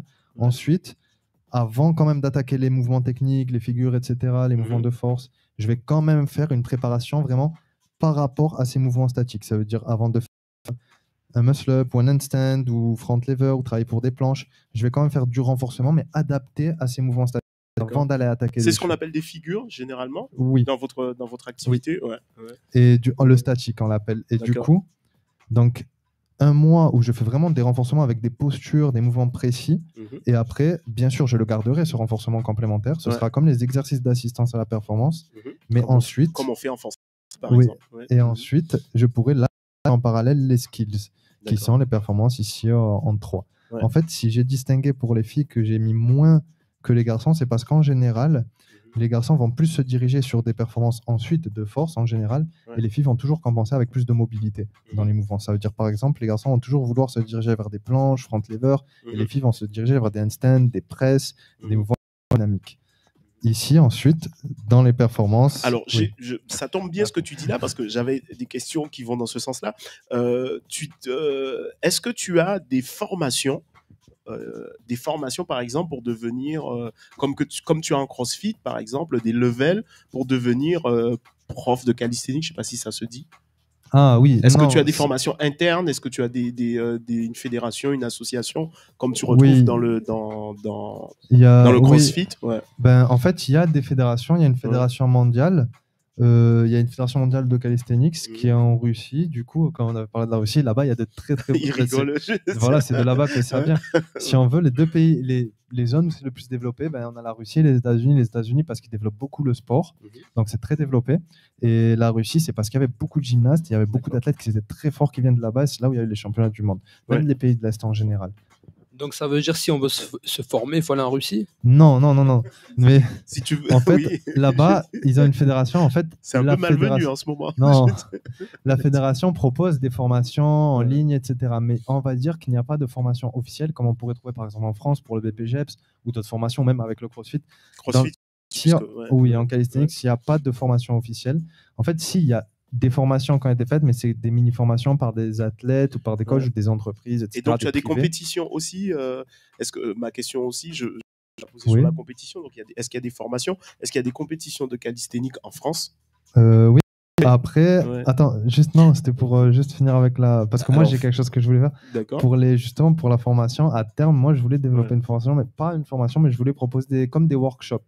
D'accord. Je sais pas si tu connais comme des stages. Oui, oui. Je mais sais du c'est coup- quoi un workshop. Ah, non Et du coup, parce qu'il y a beaucoup, non, il y a beaucoup de workshops Ouais. qui se font dans Ouais. la discipline, dans le calisthenics, vu qu'il n'y a pas de formation Ouais. officielle. Mais le workshop, coup- ce serait plus, si tu veux, le workshop, c'est plus un cours. Oui, Par voilà, C'est ce serait- passionné, mais c'est oui. pas vraiment une formation. C'est pas Ouais. certifiant. C'est pas Ce serait, certifiant, Pour les voilà. passionnés Ouais. ou certains coachs qui voudraient compléter, mais c'est pas vraiment certifiant. Donc, quelque chose d'officiel derrière. D'accord. Et du coup, pardon, pour les compétitions, oui, il y a des compétitions. Ouais. Du coup, justement, par exemple, la Fédération internationale en Russie, elle le fait, elle organise. Ouais. Ensuite, pas mal d'associations, de structures. Dans chaque pays, même en France, il y a des compétitions organisées, des compétitions officielles, avec des délégations, etc. Et du coup, voilà. Donc, Ouais. pas mal de compétitions sont organisées. Ouais. Et certaines avec des cash prizes. Cash prize, juste avec Alors, des je sais pas ce que trophées. c'est les catch Et prizes. Non, mais en gros, Ces des- jeunes avec leur anglicisme. en gros, c'est- des prix, non, mais des prix finalement, Ouais. par exemple, ils mettent de l'argent. Par exemple, en gros, le premier à tant d'euros gagnés, et ça peut être juste un chèque ou ça peut être un chèque pour acheter des produits, pour acheter, par exemple, telle entreprise dans la discipline, du Mhm. matériel sportif, etc. Mais D'accord. voilà, des compétitions avec des prix, je voulais dire plutôt des prix et des Ouais. compétitions sans Oh, tu prix. peux le dire en anglais, c'était une Voilà. boutade. En même Ah. temps, oui. Alors, en même temps, tu vas nous dire ce que tu avais préparé de plus, mais j'ai deux petites questions encore sur le. Alors, des fois, on dit street workout, des fois, on dit calisthénique. Ouais. Moi, en cherchant un peu, je voyais que le street workout était plus une compétition une compétition de rue, on va dire populaire, alors que le calisthenics, c'est pas tout à fait la même chose. C'est-à-dire que le street workout serait une discipline du calisthenics. Est-ce que tu es d'accord avec ça? En fait, après, il y a beaucoup de nuances, mais on Ouais. va dire, si on prend vraiment les faits bruts, ça veut dire Mhm. les informations, pas Ouais. l'interprétation. Sur C'est les- Wikipédia, attention, hein, qui est censé. J'ai trouvé sur Wikipédia qui est Ah, censé d'accord. donner. Non, mais Wikipédia- non, Un il y a- minimum de il y a des bonnes vérité. choses sur Oui. Wikipédia. Mais c'est juste que Ouais. si on prend les informations, par exemple, en gros, calisthenics, c'était ce qui était pratiqué à la base. En calisthenics, comme on dit, ça vient du grec. Beauté. Ouais. C'est la pratique, en gros, de mouvements qui sont en poids de corps, Mhm. par exemple, qui ont été pratiqués depuis même, on peut dire, millénaires. D'accord. Et donc, pour des buts différents, des buts d'esthétique, des buts de renforcement, de maintien, par exemple, peut-être des soldats se préparer, Mhm. ou peut-être des personnes voulaient le faire parce que ça entretenait l'esprit et le physique. Mhm. Et ensuite, on a la partie street workout.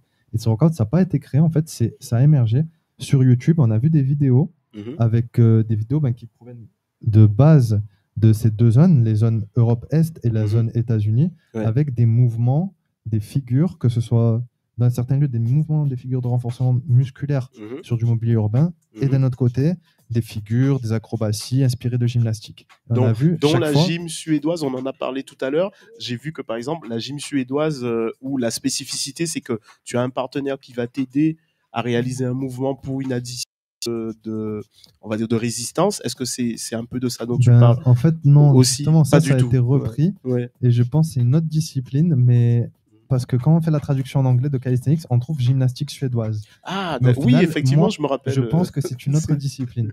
Parce qu'à D'accord. ce moment-là, justement, quand on a Ouais. vu les premières vidéos apparaître, il y avait écrit Street Workout, mais c'était ce qui Mhm. revenait chaque fois dans Street Workout, c'était soit du renforcement sur du mobilier urbain, soit des figures inspirées de la gym, mais vraiment précises. Par exemple, D'accord. des figures qui venaient des anneaux, des figures Mhm. qui venaient de la barre fixe et des barres D'accord. parallèles. Ok. Et qui, Mais final... pas que de la gym suédoise, c'est la gym en général. Non, et je pense que la gym suédoise est aussi inspirée de la gym, mais que c'est une autre encore discipline. Bah, tu vois, c'est bien d'avoir toutes ces informations. Tu as vu, j'ai préparé mon...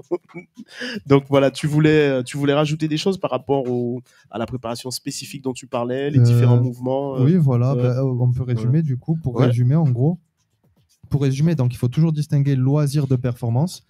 Si je commence et que je démarre, on va être toujours dans le loisir. Performance, c'est vraiment si j'ai dans l'idée de faire des compétitions, on va le mettre à un niveau assez élevé. Mais on va dire, je vais toujours commencer, on va le mettre dans le loisir. Et ensuite, si je veux vraiment faire de la performance, préparer des compétitions, à ce moment-là, on verra différemment. Mais distinguer les deux. Donc, on prioritarise la sécurité dans les mouvements, ne pas se blesser, etc. Et ensuite, bien sûr, si on a la performance, c'est encore autre chose. Mais c'est important, je pense, pour une personne qui veut démarrer, au début, de privilégier la sécurité, une bonne méthode pour ne pas se blesser, progresser efficacement. Ensuite, on a les niveaux, donc un niveau de débutant, mais qui n'a pas le conditionnement physique et donc qui commence avec même des mouvements de renforcement musculaire. Et ensuite, on a des débutants, par exemple, qui, si on veut, c'est juste un débutant dans la discipline et lui, on pourrait le faire passer en une semaine, par exemple, d'un niveau débutant intermédiaire, juste parce que il a déjà tout le conditionnement et il faudrait préparer juste la technique. D'accord. Ensuite, en deuxième lieu, on a la partie pratique. Je lis en même temps tes notes. Ouais, avec la préparation physique générale et spécifique que tu as expliqué et les mouvements de performance donc, que tu appelles aussi des skills. Je le vois sur ton papier. Et du coup, ça donnait 6 à 8 mois de set and rep.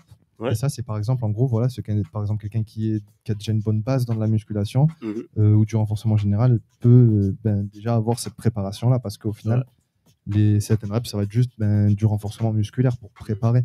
Ensuite, on a la préparation spécifique au mouvement de calisthenics et ensuite, on a les skills. Et encore une fois de plus, par exemple, des fois, des gymnastes ou par exemple, des pratiquantes de yoga ont déjà une certaine préparation. D'accord, donc ils peuvent aller beaucoup plus, j'ai compris. Ça va être encore spécifique à préparer une fois de plus. Mais Adam, c'est super intéressant tout ça. J'espère que tous les pratiquants, je pense à Rémi, je pense à tous ces gens qui font du street workout et qui ont appris des choses. Et c'est un peu le but de cette émission, de vous donner encore plus d'infos, plus d'astuces pour pratiquer. Merci beaucoup. J'ai beaucoup aimé aussi ta chronique. Merci Adam. Tu restes avec nous. On va finir par le Walk of Fame. Donc, c'est vraiment la dernière chronique de cette émission où on présente le parcours d'un sportif passionné, professionnel parfois. Il y en a plusieurs. Il y a des boxeurs qui sont passés, il y a des footeux. Et aujourd'hui, on reçoit Nicolas, que j'ai déjà présenté. Et qui donc, Nicolas, tu es un sportif passionné. Alors, Nicolas, j'ai pas mal de questions. Je t'ai invité parce qu'on fréquente un peu le même club, Baba, qu'on salue, entre autres, un des clubs que je fréquente. Ouais. Ça va, tu t'es pas ennuyé Non, je suis très attentif. Et... Ouais, tu as Ouais, j'ai appris par rapport à justement l'étymologie du calisthénique. C'est vrai qu'il y a la particule asthénique. Quand quelqu'un est asthénique, c'est la fatigue. Donc asthénie, oui, l'asthénie, c'est la fatigue. C'est la merde. Et c'est vrai que ça me fait penser, pour rebondir un peu sur le sujet un peu philosophique, il y avait des très sages qui vivaient en Inde et qui s'appelaient les gymnosophistes. Et donc Aristote, Platon, Socrate, tous ces philosophes du 4-5e siècle avant Jésus-Christ, a priori étaient allés les voir et c'était des sages nus qui faisaient des exercices de haute intensité. D'accord. Des gymnosophistes. D'accord. Donc Sophia la sagesse. Et donc ils traverser un petit peu la péninsule d'Italie, la Grèce pour aller voir ce qui se passait ailleurs.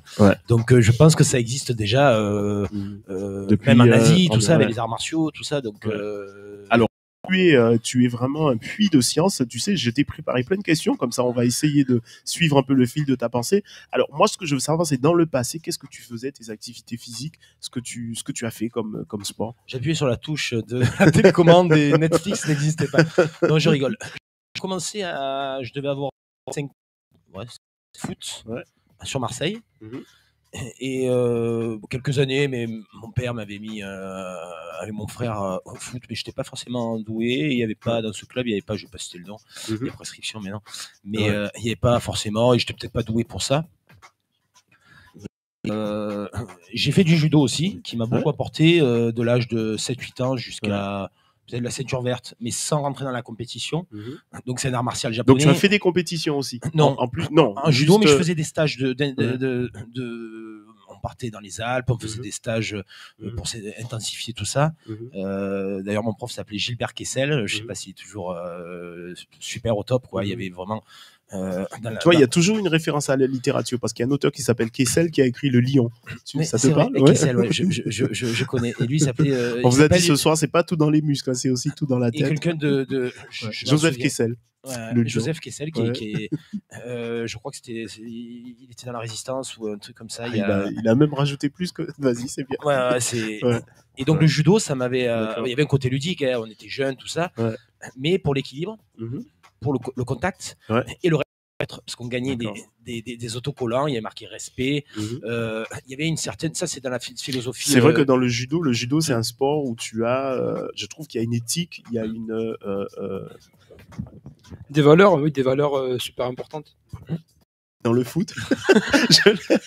Non, mais on le voit. J'ai rien dit. On voit quand même contrairement au, parce que quand on dit l'Asie, on confond le Japon, la Chine. Non, c'est pas la même culture. Hein. Il y a le shintoïsme, l'hindouisme. Les Japonais, ils ont des kimonos. D'accord. Les Asiatiques les Chinois n'ont pas de kimono. On prend le kung-fu, il n'y a pas de grade, il n'y a pas de dan, comme on dit.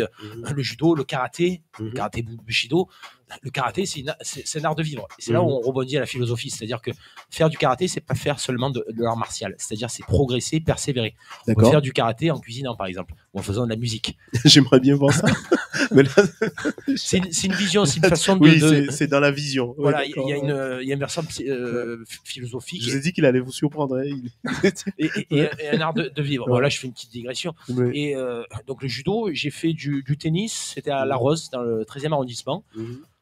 Est-ce que tu es plus sport individuel ou sport collectif? Avec le temps, je suis devenu plus individualiste, mais pas au sens péjoratif du terme. Plus vers les sports individuels. Parce que j'avais fait du foot, parce que j'ai jamais eu besoin de me mettre en concurrence face à autrui et face à moi-même. Mais justement, les valeurs dont il parlait, Carlos, il t'a posé la question, est-ce que tu les retrouves comme tu préfères le sport individuel? Est-ce que tu les retrouves beaucoup plus dans le sport individuel ou est-ce que dans le sport collectif aussi, on a ces valeurs tu vois, par exemple, le judo, tout ça, ce sont des sports individuels quand même si on a un partenaire et tout, mais ça reste quand même une performance. Je pense que dans les sports collectifs, il y a j'espère, des valeurs dans les sports. Mais est-ce qu'il y a le même fair play que dans le sport individuel? C'est une question aporique, comme disait comme dirait Platon. Mais on est quand même en concurrence. Quand on est dans un sport collectif, au foot, au basket, au handball, au volleyball, donc il faut être meilleur que l'autre. Il y a quand même une comparaison. Dans le sport individuel aussi, si on prend la boxe, on veut être meilleur que l'autre. Mais on n'est pas dans cette forme de schizophrénie où on a tendance, on ne sait plus. Il faut quand même trouver sa place. Carlos allait te poser une question, Gilles. Non, c'est pas vraiment une question en fait. Mais quand tu posais la question justement, est-ce que dans tous les sports il y a une valeur? Moi je pense que oui.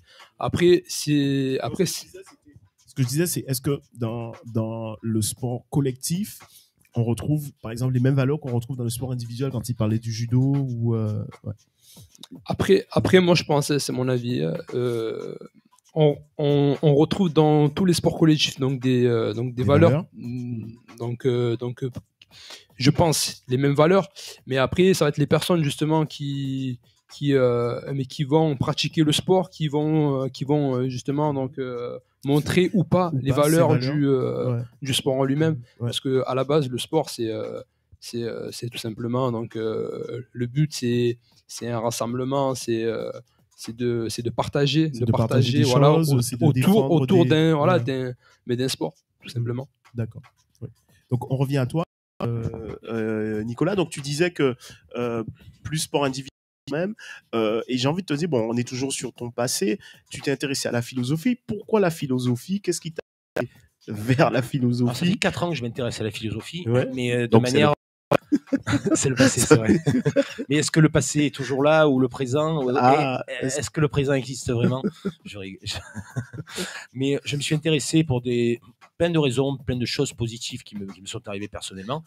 Et j'avais besoin c'est pas la philosophie de l'école, thèse, antithèse, conclusion. Pour moi, c'est pas la philosophie, ça. C'est une autre vie. La philosophie. On fait de l'histoire philosophique, on fait de l'histoire des idées finalement. Mais moi, ce qui m'intéresse, c'est dans la philosophie, c'est cette approche holistique et on voit c'est global, général et on voit. Alors on rappelle holistique pour les gens qui nous écoutent. Holistique, ça veut dire que tu prends en compte plusieurs éléments. Tu prends pas en compte qu'un seul élément. Par exemple, toi. Le corps et l'esprit, c'est quelque chose qui est holistique. Qui est global, holistique, au lieu de s'intéresser uniquement à... par exemple, je vais faire un exercice de musculation, je vais faire du curl, biceps ou quoi. Là, c'est plus holistique. Là, je focalise sur un muscle. Après, si je vais faire un sport, une activité, que ce soit de la boxe, là, on est plus sur une approche holistique parce qu'on met les ergs en avant, tous les muscles finalement. On peut faire de la corde à sauter, par exemple. Donc, on dynamise le corps, quoi. Il y a cette prise, cette prise en compte de l'ensemble du corps. Voilà, et même dans la façon de penser, finalement. Au lieu de focaliser sur quelque chose, on a plusieurs tiroirs dans notre cerveau et on ouvre un peu ces tiroirs. Et c'est vrai que les philosophes de l'Antiquité, parce que je martèle beaucoup les philosophes de l'Antiquité, ça peut être Protagoras, Aristote, Socrate,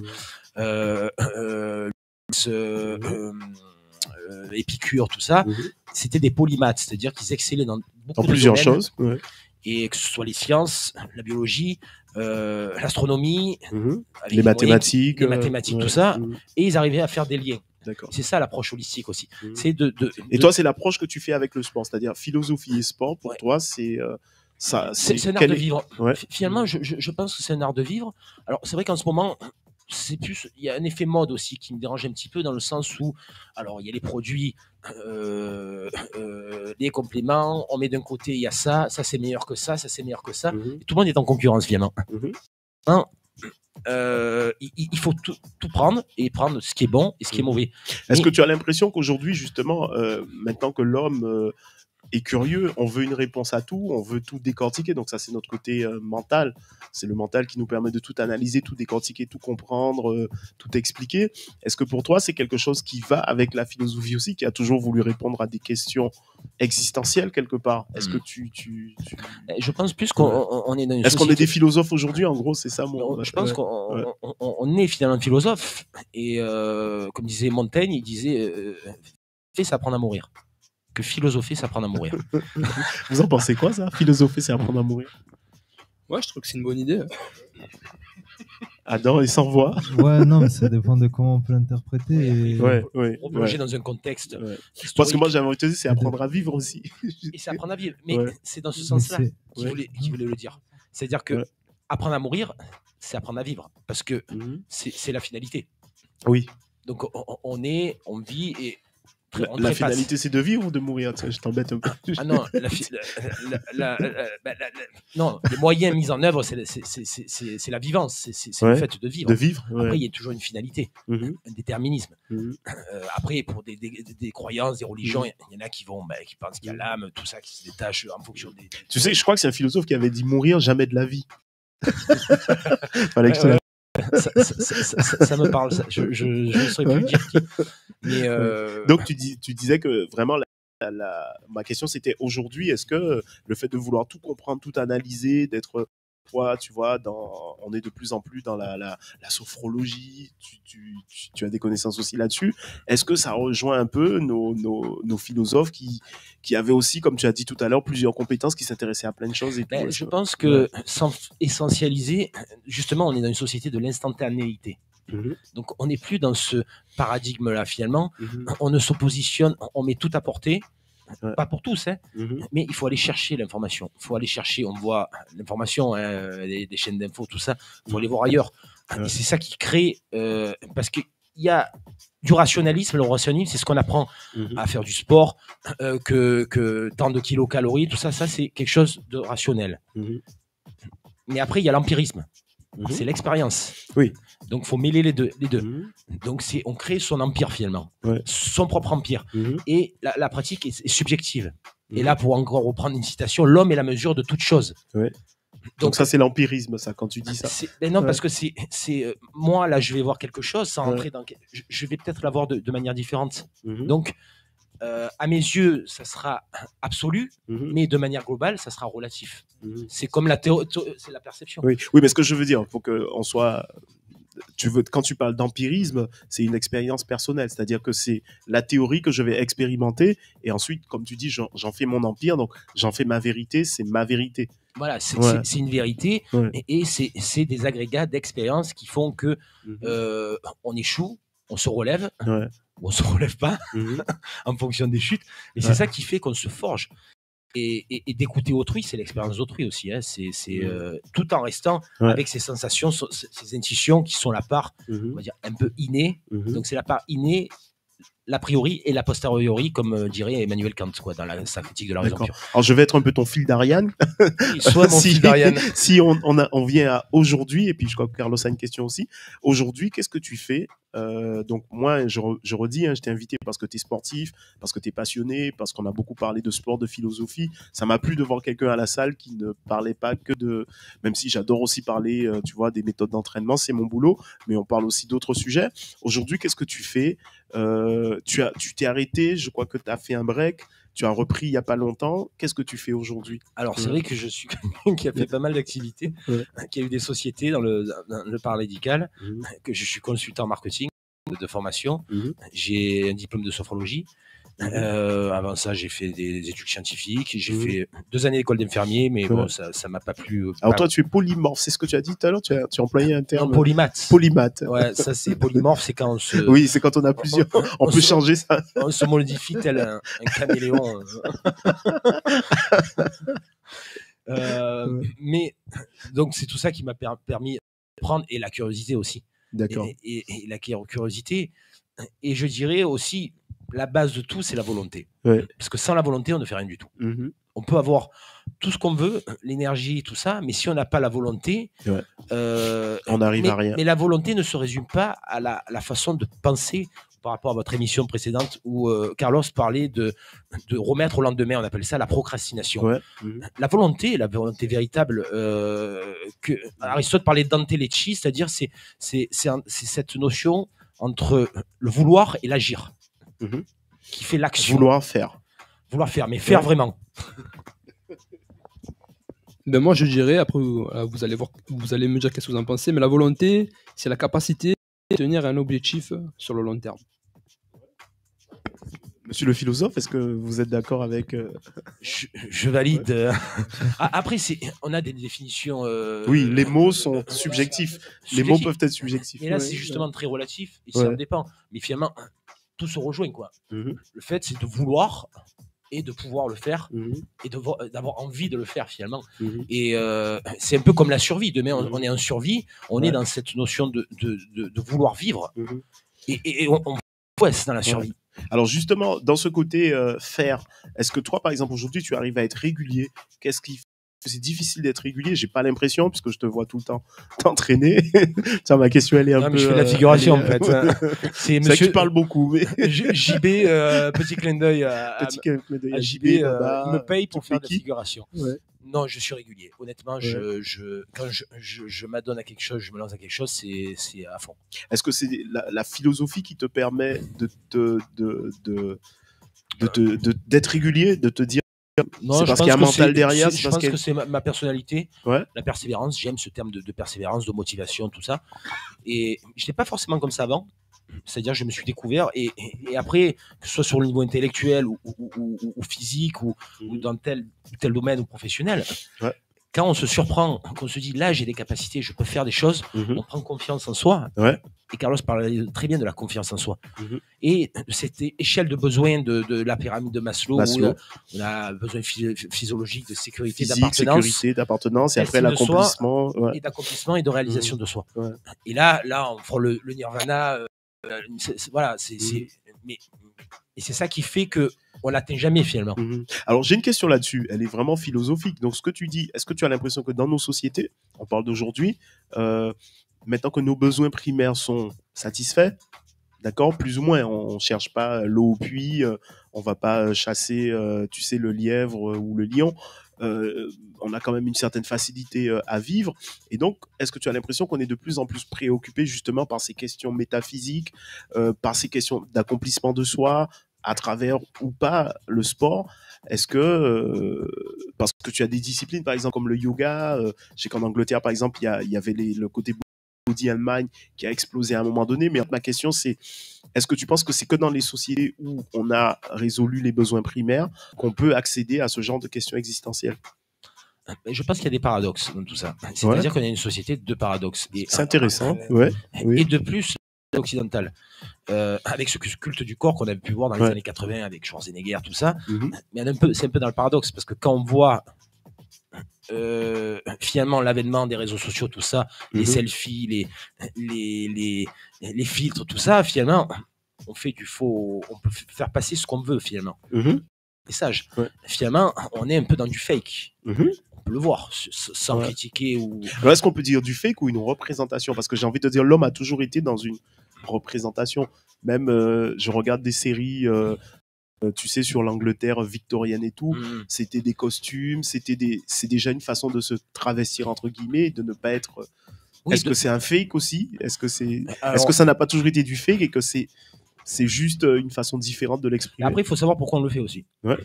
L'important finalement, c'est de savoir, parce que après, il y en a qui font ça aussi parce qu'il y a un intérêt lucratif, financier. Pourquoi pas? Et à la limite, c'est mieux. Mais après, quand on rentre dans ça, dans ce spirale, qu'on n'arrive pas à sortir de ce personnage. Tous les hommes sont des acteurs, sauf quelques comédiens, comme disait Sacha Guitry. mais après, il faut être soi. C'est-à-dire, il faut être dans son vrai self. Tu peux nous la redire, ça là, j'ai beaucoup aimé. Tous les hommes sont des acteurs, quelques comédiens. On est dans la séduction tout le temps. On séduit l'autre. Et pour en revenir à la question initiale, je pense que il y a des gens qui sont avec les médecines douces qui sont développés, avec le côté body and mind, comme je disais, le côté accomplissement de soi, le bio. Je pense qu'il y a ça. Et là, on rentre dans une spiritualité pas forcément religieuse, parce que la spiritualité n'est pas forcément religieuse. Religere en italien, ça veut dire relier aussi. C'est une manière de relier peut-être les âmes, j'en sais rien. Mais André Malraux, qui était le ministre de la Culture de Général de Gaulle, disait le 21e siècle sera le siècle. Sera religieux ou pas? Voilà, le siècle de la spiritualité. Je pense qu'on y est, mais à la fois, il y a des gens qui ne sont pas forcément aussi dans cette spiritualité. Mais voilà. Peut-être qu'il voulait dire spirituel ou pas. On dit religieux, mais peut-être que c'était. Est-ce qu'il est ou pas? Carlos? Après, c'est vrai que le mot spirituel, il y a beaucoup de personnes qui l'entendent, mais qui ne le savent pas vraiment, mais qui le vivent. Donc, ils sont dans une sorte de vie spirituelle, mais sauf que c'est pas pour autant qu'ils vont dire, je suis spirituel ou pas, tout simplement. Donc, aujourd'hui, on essaye de garder notre fil conducteur. Donc, aujourd'hui... Je vois la bobine, là. Aujourd'hui, il me fait rire. Donc, aujourd'hui, toi, ta philosophie, c'est de faire du sport. D'accord? Et ta philosophie, c'est aussi de dire, cette connexion esprit-corps, elle est importante, elle est intéressante. Est-ce qu'il y en a une qui est plus importante que l'autre? Non, les deux s'imbriquent, c'est-à-dire que... C'est toujours holistique. C'est toujours holistique et l'un ne va pas sans l'autre, finalement. D'ailleurs, on le voit dans les blessures, dans le sport de haute intensité. C'est le corps qui parle en premier. C'est le corps qui envoie un signal. On va se blesser. Ou quand on va à la plage, par exemple, là il fait chaud, on va se mouiller des parties pour éviter l'hydrocution. C'est parce que le corps envoie un message au niveau des connexions qui sont le plus proches du cerveau. C'est pour ça qu'on se mouille au niveau pectoral et au niveau de la nuque. Parce que le message, il va dire la température est trop froide ou la température ambiante, il y a 10 degrés d'écart et on risque. Donc le cerveau, il est connecté, quoi. Il y a le système nerveux central, tout ça. Donc il faut à un moment écouter son corps. Et le corps, il parle, et quand il parle, il dit au cerveau, stop, c'est là parce que les blessures, tout ça. D'où la maxime de connais-toi toi-même de Socrate. Voilà. Qui est connu, Socrate qui avait dit ça. Alors, on est presque au bout de cette émission. Moi, j'ai envie de te dire, dans le futur, qu'est-ce que tu veux accomplir? Pourquoi? Quelle est ta vision? Qu'est-ce que tu veux faire par aux gens qui sont sportifs comme toi, passionnés, qui pratiquent? Déjà, la bienveillance envers. C'est-à-dire que on parlait de respect du corps, mais c'est aussi respect de l'âme, finalement. Parce qu'il y a la notion de plaisir avec les la sérotonine aussi, on sait que 80% de la sérotonine se trouve au niveau de l'intestin, donc le deuxième cerveau. Et le fait de faire de la respiration, des techniques sophrologiques, des techniques de yoga, du pilate, tout ça, on va masser les viscères. On va masser donc le foie, la rate, l'estomac, l'intestin, Ouais. masser de manière métaphorique, mais on masse quand même. Ouais. Et on sait que on peut s'abstenir de manger, de boire, et pas de respirer. C'est sûr. Donc, c'est Même certains te disent que l'acte, enfin moi par exemple qui fais du pilate, l'acte respiratoire c'est le premier et le dernier que tout être humain va connaître. Oui, voilà, je tiens à mettre l'accent sur ce que vient de dire Nicolas. Donc c'est vrai qu'on a tendance à souvent donc parler vraiment donc, du remède miracle, donc faire du sport, mais on a oublié donc, tout ce qui est à côté, tout ce qui est super important, comme par exemple donc, la respiration. C'est la première chose qu'on a fait lorsqu'on est venu au monde et c'est la dernière chose qu'on partira de ce monde. Donc vraiment, c'est vraiment tout un écosystème et il ne faut pas négliger le reste. Donc le sport c'est très bien, mais il y a aussi d'autres qui vont être aussi super importantes. Donc c'est bien donc de se nourrir de bonnes choses un peu de partout. Ouais. Donc ben voilà, tu voulais, Nico. tu voulais, Baba, tu bonjour à toute l'équipe, Walid, JB. Il n'y a pas que Baba, il y a aussi le set squash, il y a aussi le cube. Ah où oui, je oui, travaille. pardon, excusez-moi. Je dis bonjour à tout le monde. Moi, je Oui, suis, oui, bonjour à Donc, le mot de la fin, qu'est-ce que tu veux Franchement, c'était super intéressant de discuter avec toi. Surtout en ces temps, je dirais, un peu difficile pour certains et peut-être moins difficile pour d'autres. Apprenez à vous aimer, ce qui est peut-être la chose la plus dure finalement. Ouais. Et apprendre à se connaître pour mieux appréhender son environnement et mieux aimer autrui finalement. Ouais. Et moi, je serais plus, parce que je suis dans cette philosophie-là, et c'est ma personnalité, être dans la bienveillance et l'empathie, même si c'est des mots qui sont galvaudés. Ouais. Mais écoutez et contact avec autrui et qu'on retrouve dans l'activité physique, finalement, vous en tant que coach ou quoi, vous faites de la psychothérapie, finalement, vous faites, comme disait Socrate, de la psychique, c'est-à-dire, faites accoucher les Oui. on fait accoucher les esprits et les gens nous racontent leurs mots, MOTS, mais leurs mots MS. Ouais. Mais Voilà. très bien. Bah, écoute, merci. Tour de table pour finir, Carlos. C'était super, comme d'habitude. Donc là, on a abordé un sujet super intéressant. Tu restais finalement. Ouais. Ben, merci à toi, Nico, pour ton expérience, pour ton expertise, pour tes conseils. Au plaisir. Hein. Ouais. Et merci à toute l'équipe. Mais Carlos, merci pour ta chronique qui était super intéressante sur l'activité physique. Adam, mot de la fin? Ouais, ben, c'était très intéressant et voilà, c'était un plaisir d'être là aussi. C'était un plaisir d'être là. Alors, merci de nous avoir écoutés. Je remercie les coachs, Adam, Carlos, qui sont régulièrement avec moi sur cette émission. Merci, Adam, pour tes superbes chroniques. Merci de nous faire vivre ta passion pour le street workout.